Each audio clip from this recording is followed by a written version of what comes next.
context is so important. I mean, we've actually had modular construction in New York before. I mean, this building, certainly not the first.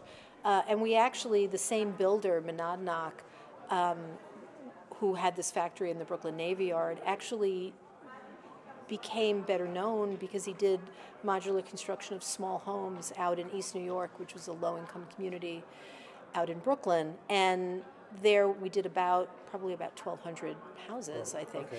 And it was very much sort of a factory style, you know, the foundations got laid and then the modules got put down. So it has been a part of the landscape in New York.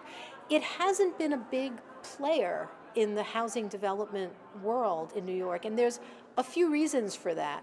One is something that I learned that was a little counterintuitive, but the biggest restriction for modular construction in New York City is your route to the site with the modular unit on a truck, because our streets are often narrow.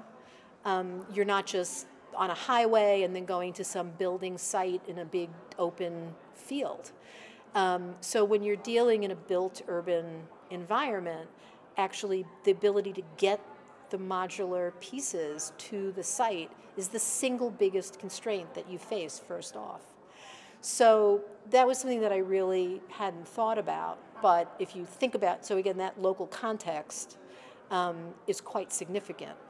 And I don't know how you solve that problem. I mean, at some point you just need a big flatbed truck, and it has to be able to make the turn on the streets and go down the street, and there's no shortcut for that. The other problem we had, which we still have actually, is some of the rules in our both our zoning resolution and our building code.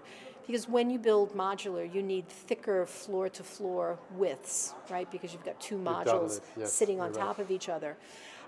Because a lot of our city is capped in terms of height, that means if you had two buildings in exactly the same zone, both capped at the same height, one modular, one traditional construction, you're going to get more stories and therefore more units. About square centimeters in New York. Exactly, yes. And you're going to get fewer stories of floor. You get fewer floors in the modular building. So it starts to has this big economic disadvantage. So the advantages that you might get from the advantages that people always talk about with modular, you're building indoors, you have better quality control, you're not losing days to bad weather, you have, all of that, you would lose in New York once you begin losing floors to a building, to that thicker floor-to-floor thickness.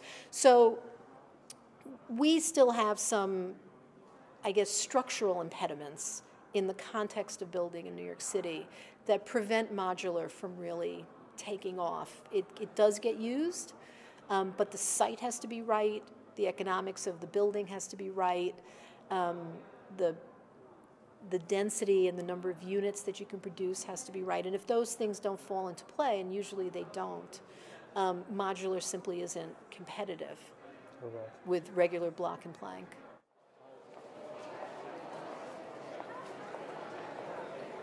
Yeah, I think New York is probably a little different in that way, because I don't think people in New York have it in their head that modular is either good or bad. I think they want housing and they want it to be affordable, and I don't think they really think back to the construction methods. We also, there's some other, I think, differences with Germany. I mean, I had visited a few years ago a factory outside of Stuttgart that builds the machinery for prefab housing. Very high quality. It was really interesting. But one of the things in their design, in their scope for the housing, was that they were building very thick interior walls. I mean, if I remember, it was like 8-inch thick, sound insulated interior walls. And I said, this is fantastic, but in America, nobody wants to pay for what they can't see. So, they might pay for, a nice looking kitchen, but nobody actually wants to pay for that additional cost of making your interior walls, soundproof and better, and that improved standard. So you do, there are some other, I think, differences between what the sort of, let's say, American housing consumer is looking to buy. New York is the New York housing consumer is open to anything because our market is so constrained. It's so difficult to find housing that people are desperate and would be more than happy to live in a modular building, and after 6 months won't remember that they're in a modular building. And I think it definitely has potential for us to be helpful, but so far we haven't really seen it take off because of some of the things I mentioned, and it doesn't do enough also to really bring down the cost of construction, which is still very high because there's many factors for us outside of just modular that drive up those costs. Okay, great.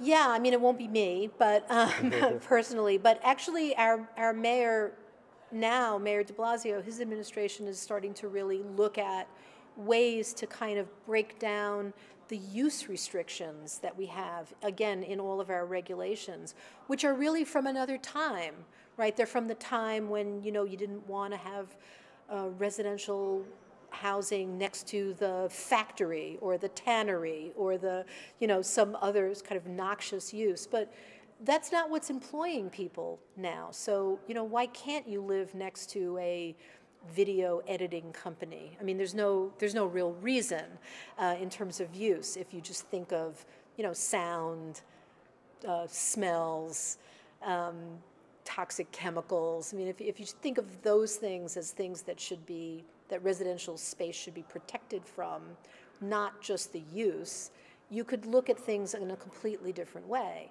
So they're actually looking at this now and looking at changing and creating new sort of mixed use designations, so that there'd be more hybrid flexibility. buildings. Yeah, Okay, because why can't you have an old factory that gets repurposed for both some business enterprises and people living there?